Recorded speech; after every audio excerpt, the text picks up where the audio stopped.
Chapter 13. Conclusions and Corrections. Pete had been gifted with a keen mind. He always felt in most cases he was the smartest person in the room. Had he applied himself to a legitimate craft or trade, he probably would have gone far, but he found himself addicted to the thrill and adventure that a life of crime offered. When he ran across the Kaiser family, he figured that he could use his intellect and guile to move himself up easily. Through them, he could enjoy the life of wealth and privilege that someone with his intelligence deserved. So far, he had been heading in that general direction. Until now. What he thought was a beautifully orchestrated scheme with multiple benefits, something that would have cemented his status in the family, turned into such a steaming pile of excrement so quickly that it made his head spin. He could see no way to move up from this. In his anger, Big Chuck was going to kill every single one of them, and with the exception of his own son, of course. He could see no other outcome. That's if any of them managed to get out of this alive. The odds of that were dropping quickly. This David John Slaughter person was certainly living up to his last name. An unarmed, injured redneck somehow, against overwhelming odds, managed to pull the biggest upset ever. According to the hulking DS leader that was Donovan Sleed, they had finally nabbed this Slaughter dude. But then, 6 clear and unsuppressed shots shattered the darkness outside, after he was reportedly captured. The first 3 shots were impossibly fast. The second 3 were a bit more measured, and all of that could only mean one thing. Slaughter was on his way to finish them off. Then, Sleed put his hand to his ear to listen to the radio, and a second later confirmed those suspicions out loud to the room. If the situation were not so grim, the look on Sleed's face would have been hilarious. Here was this giant that looked like he should be earning a living as a professional wrestler on TV, looking both dumbfounded and a little scared. All of this started with Sleed leading a hunting party against a trapped, unarmed, and possibly wounded animal. Now they were the ones trapped and being hunted. And it was such a sudden role reversal for Sleed that he apparently was having a hard time processing that between his muscle-bound ears. Well, one thing was for sure. Pete was not going to stick around to see how all this ended. Outside the front door was a 5th opportunity. He was going to go tearing down that gravel road and do his best to disappear from the earth. That was going to be difficult, of course. He was not sure if there was any place that anyone could hide from the wrath of Big Chuck, but he was certainly going to give it a try. First things first, live through the next few minutes. There was only 2 entry points for Slaughter to enter the house, the front door and the back. Sleed instructed Mason, Mitch, and Pete to watch the front. Sleed would guard the rear. At first, Mason began to protest, saying that it was Sleed's job to make sure that he stayed safe. Sleed put his fist through a sheetrock wall next to Mason's head and told him to guard the front door or he was going to break Mason in half. Mason practically pooped himself and huddled into a corner of the living room, pointing his gun at the front door. Being in the front was fine with Pete, as it put him that much closer to the van. He stepped into the archway leading into the kitchen, and using the corner for cover, also took aim on the front door. Mitch crouched behind a chair along the south wall. He had switched from his shiny snub-nosed revolver in exchange for Slaughter's Glock that they had taken off of him back at the parking lot. It still did not have a suppressor, and it would be loud if fired in the room, but it had at least 3 times as much ammunition loaded into the magazine. The house was a simple 2-story design. From the front door in the middle of the living room wall, you could see all the way through the house. The east wall contained the doors and sets of windows on either side looking out across the porch. The south wall contained even more windows overlooking the field and the creek, and more porch that wrapped around that side. The north contained a staircase leading up to 3 bedrooms. Lastly, the west wall contained a large opening directly across from the front door, leading into an expansive kitchen and eating area.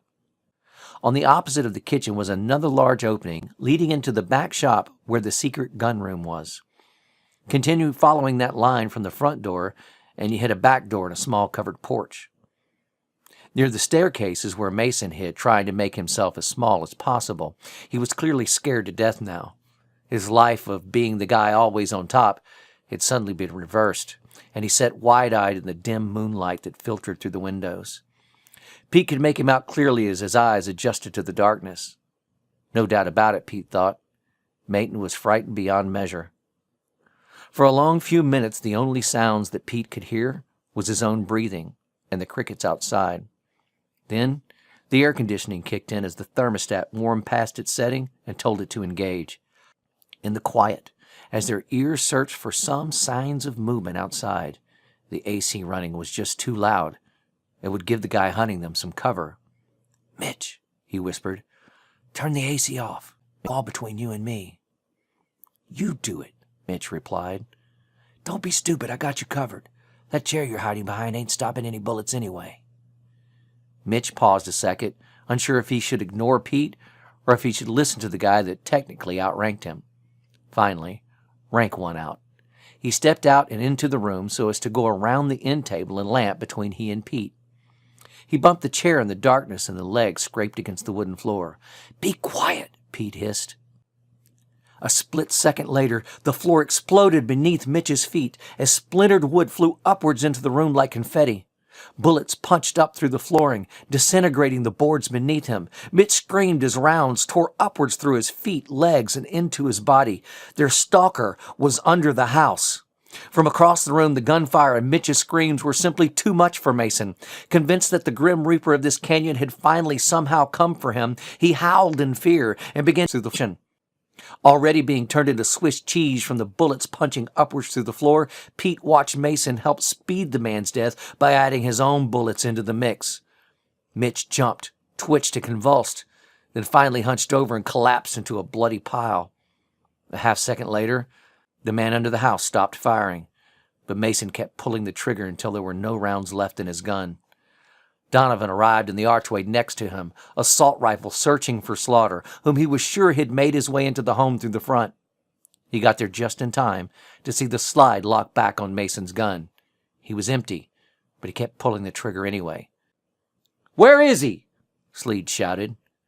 Pete pointed with his gun in the direction of the now dead Mitch. "He's under the floor." Behind him, a faint noise was heard, and the hair raised up on the back of Pete's neck as he realized what had happened. Slaughter had killed Mitch, then rolled out from under the house on the south side and bolted for the back door. It was a smart move. All of the gunfire had been concentrated in the living room and would have focused everyone's attention in that direction. Slade heard the noise too and attempted to wheel around with an agility that contradicted his size. Pete tried to turn also, albeit at a much slower pace than the big man. Slade lacked the speed to meet the threat behind him, however, and Pete watched bullet after bullet rip through the big DS leader. He was driven backwards into the room from the repeated impacts. He futilely tried to bring his assault rifle up, but the big man's muscles were suddenly beginning to fail him. Pete ducked around the corner into the living room, moving backwards away from this one-man killing machine, and tripped over Mitch. He went down, sending his gun clattering away from him across the wooden floor in the process.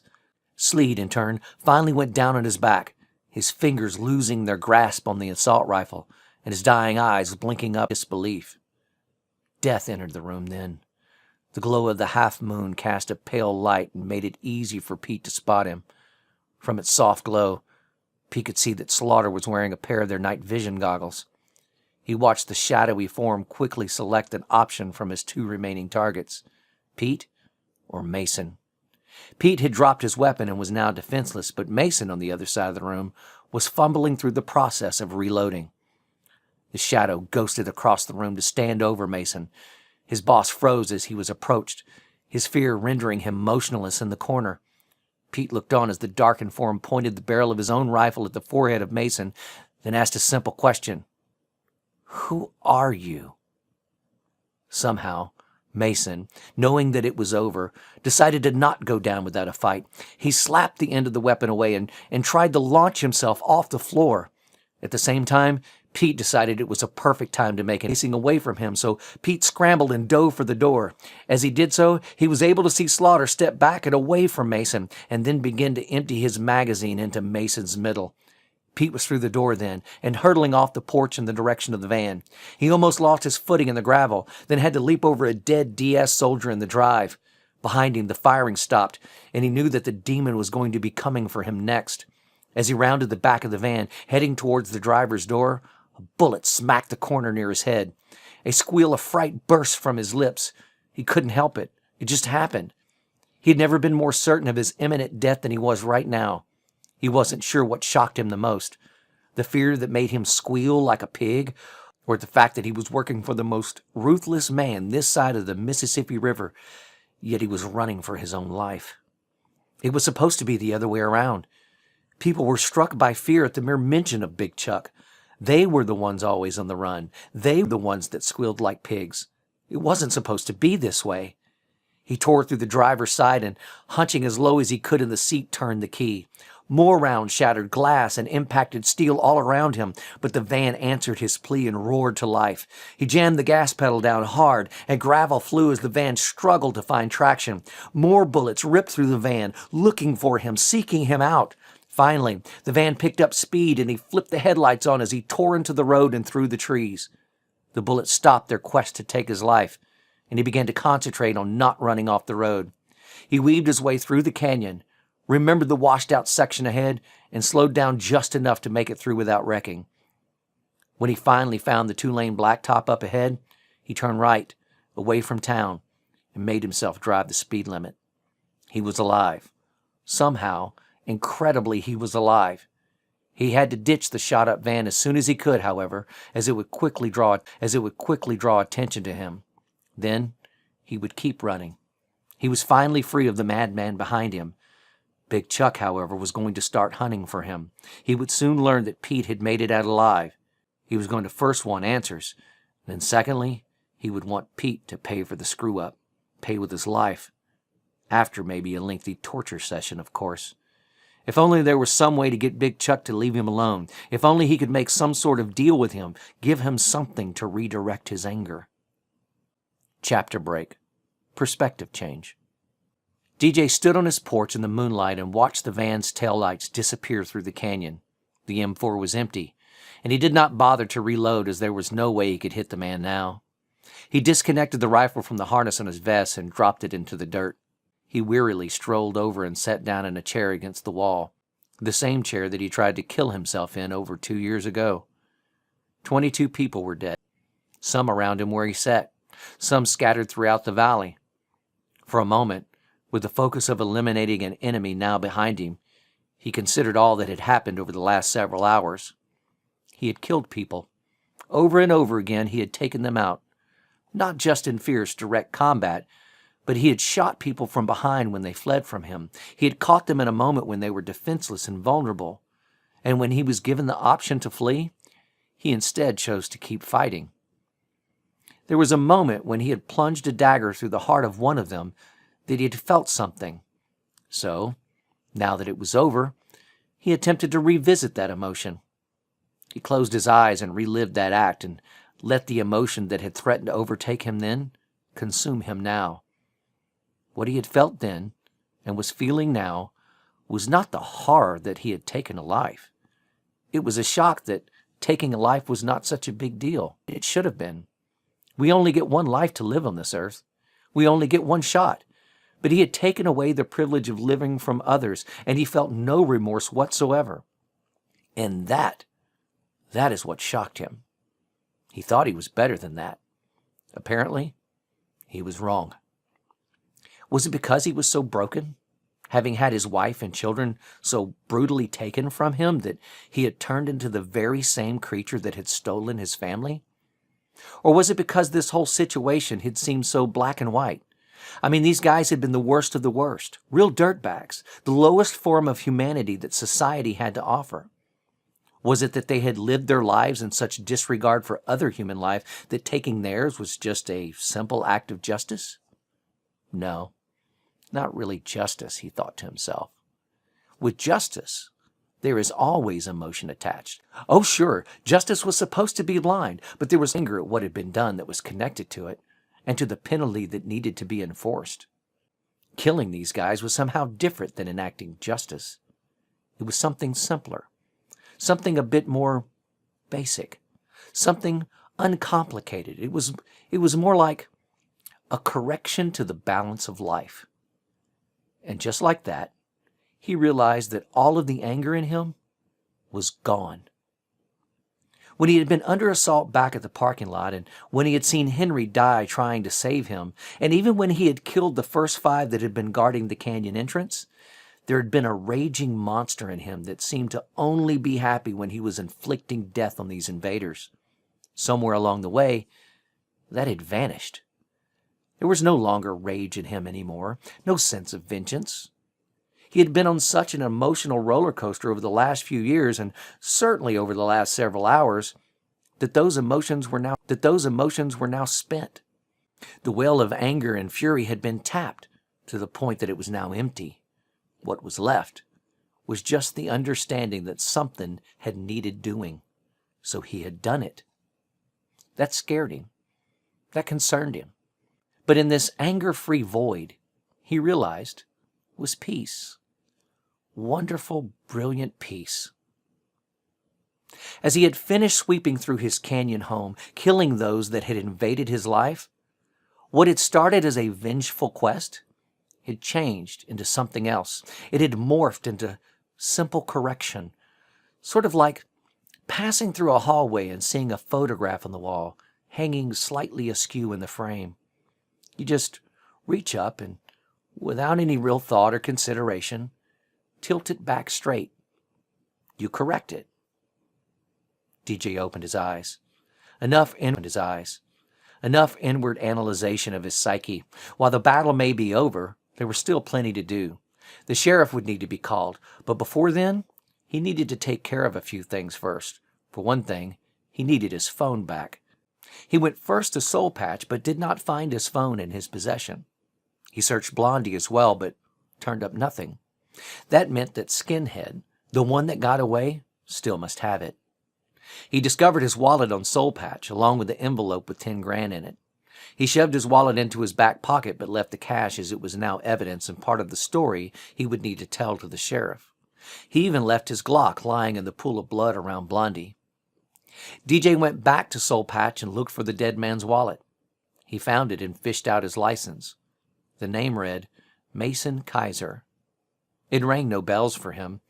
He thought about his assumption that he was probably connected to a big-time crime boss or drug runner.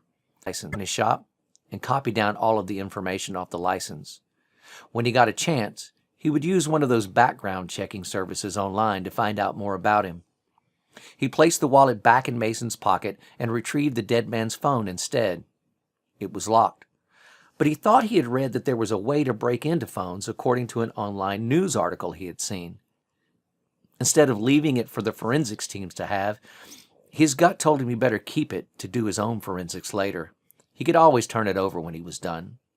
He had a feeling that if this killer was as connected as he thought, this might not be over yet, and he certainly wasn't going to entrust his protection to the police. He wrapped it in a kitchen towel and dropped it behind some cereal boxes in the cabinet near the stove. He went to his secret gun storage room and brought out the original high-end small-caliber pistol he had bought from Skinhead, as it was also part of the story. He placed it in the open safe in his shop that he kept McCoy. He also added a few more weapons to the safe to throw off the forensics teams that would soon be sweeping through his house. Once he was happy with how everything looked, he closed the secret door and adjusted the items on the bookshelf to make sure the door release was well hidden. It was now time to notify the cops. There was no landline to the house, and Skinhead still had his cell. That left only one way to contact them. He had to walk back down the long gravel drive, hope he could find the keys to the other van parked near the entrance, and drive back into town. So, that's what he did.